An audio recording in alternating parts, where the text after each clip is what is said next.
আরিফ কাকা ভালো আছেন? জি ভালো আছি। একটা জিনিস নিয়ে দেখছি সন্ধ্যাতে অনেক খেয়াল করতেছি, এই জিনিসটা নিয়ে মোটামুটি ইয়ে করতেছেন, এটার কি বলে? এটা কাজের জন্য দিছি। মিনি ঠেলা গাড়ি। মিনি ঠেলা গাড়ি। তো এটা মূলত কি নিজে ব্যবহারের জন্য নাকি ভাড়াও দিবেন? ভাড়া দেব। ভাড়া দিবেন না? এটা দিয়ে কি কি নেওয়া যায়? মূলত ইট নেওয়া যায়? জি। এটা কতটুকু ইট নিতে পারবে, কতটুকু বহন করবে? 20 ফুট নিতে পারবে। 200 ইট নিতে পারবে না? বালু কতটুকু নিতে পারবে? 20 ফুট বালু নেবে।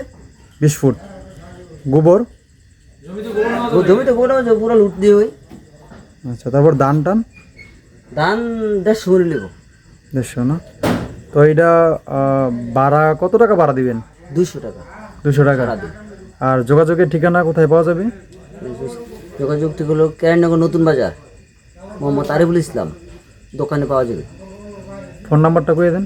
01731759228। তো যাদের এই মিনি ঠেলা গাড়িটা লাগবে, যারা কৃষি কাজ করেন মূলত তাদেরই তো দরকার। এমনি তো ইট বালু সিমেন্ট যার যে কাজে ব্যবহার দরকার, আরিফ কাকার সাথে যোগাযোগ করলে কেরানীনগর বাজার থেকে এটা সংগ্রহ করতে পারবেন। ধন্যবাদ সকলকে।